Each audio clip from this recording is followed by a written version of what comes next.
Good morning friends, happy Navratri. तीसरी नवरात्रि जय कुष्मांडा माता जो हमारे हृदय चक्र पे विराजमान है। तो चलते हैं अब अपने टॉपिक पे। आज का हमारा टॉपिक है अंग्रेज़ों की सफलता के कारण। भारत में अंग्रेज़ों की सफलता के अनेक कारण थे, जिसमें से पहला कारण जो है, भारत में अंग्रेज़ों की विजय बंगाल से प्रारंभ हुई। भारत में अंग्रेज़ों की जो विजय थी, वो बंगाल से प्रारंभ हुई।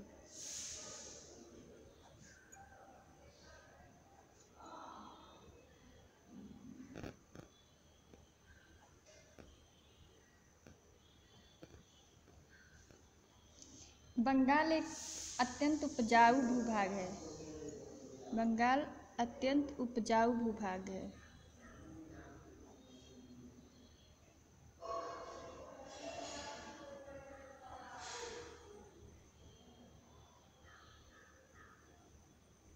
भूभाग था, इसलिए वो वहाँ पे शासन, अंग्रेज वहाँ पे शासन स्थापित किए और राजस्व, जिससे उन्हें राजस्व का लाभ में भी मिला और उनका व्यापार भी बढ़ा और इससे उनकी कंपनी की आर्थिक स्थिति सुदृढ़ हुई और इससे उनका राजस्व स्थापित हुआ।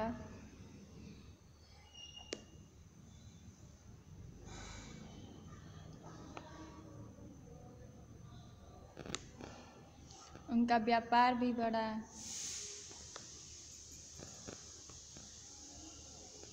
उनका व्यापार बढ़ा। इससे कंपनी की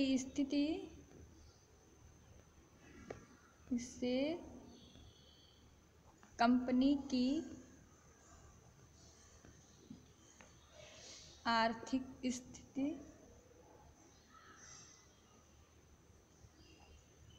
सुदृढ़ हुई।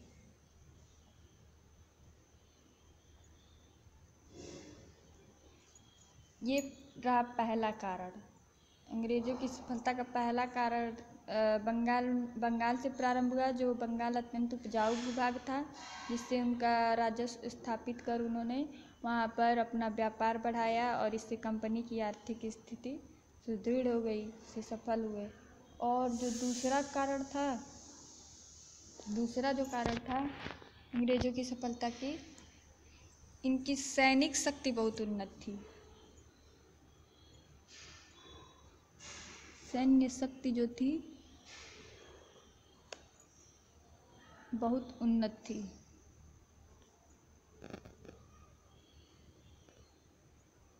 और उनके सैनिक अपेक्षाकृत अधिक कुशल एवं प्रशिक्षित थे। उनके पास शस्त्र न केवल प्रचुर मात्रा में थे बल्कि उच्च तकनीक पर भी आधारित थी। उनके शस्त्र प्रचुर मात्रा में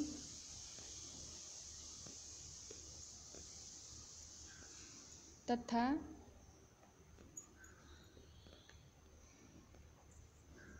उच्च तकनीक पर आधारित थे।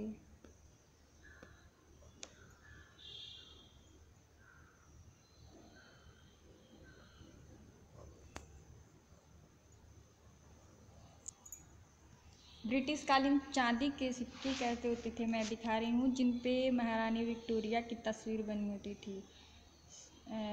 सन 1862 में ये बना था चांदी का। ब्रिटिश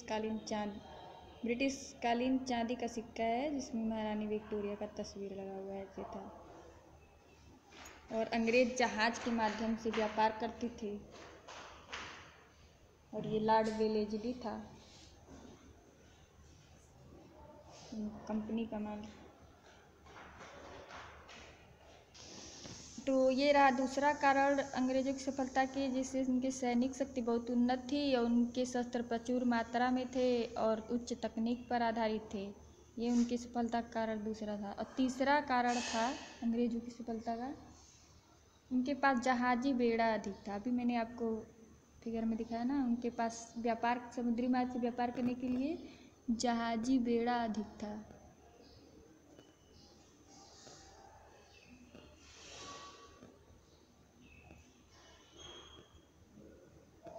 लेकिन भारतीयों के पास इसका अभाव था। लेकिन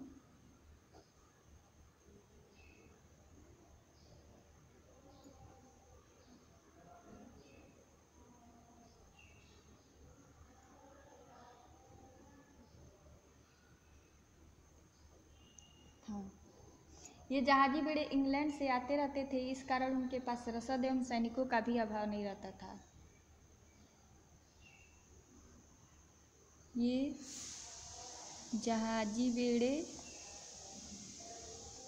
इंग्लैंड से आते थे।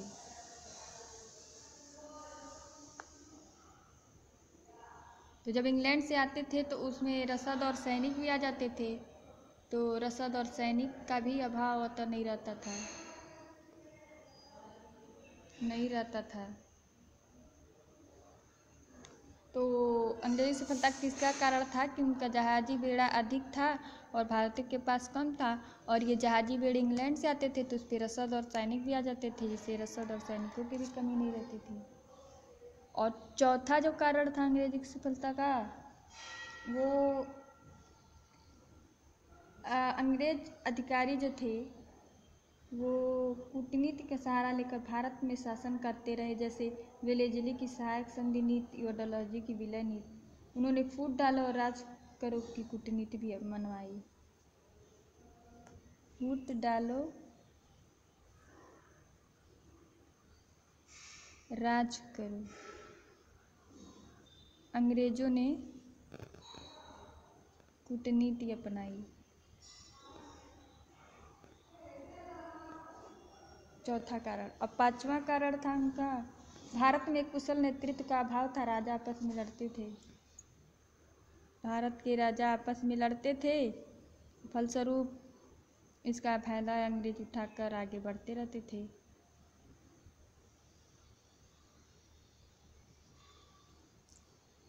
दो शासकों में जब कोई संघर्ष या विवाद होता था तो वे पक्ष की सहायता करके दूसरे पक्ष को पराजित करते थे और उचित अवसर आने पर अपने पक्ष वाले शासक के विरुद्ध हो जाया करते थे। और अब प्रश्न ये, पिंडारी किसे कहते हैं?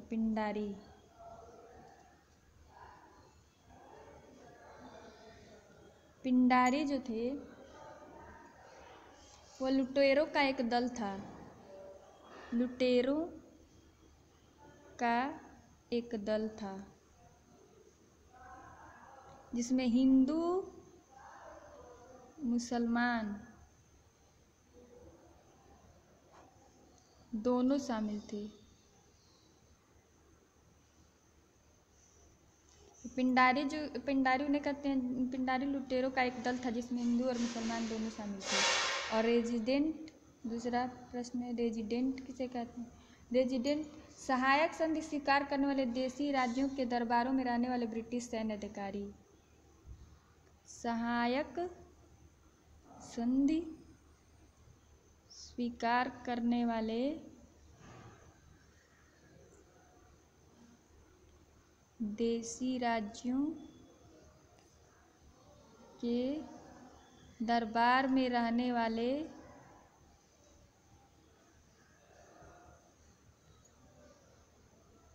अंग्रेज अधिकारी। तो रेजिडेंट उन्हें कहते हैं जो सहायक संधि स्वीकार करके देशी राज्यों के दरबार में रहते थे अंग्रेज अधिकारी, से सहायक संधि का रेजिडेंट कहते थे। तो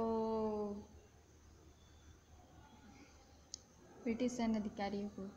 तो आज के साथ ही हमारा ये आज का टॉपिक समाप्त होता है।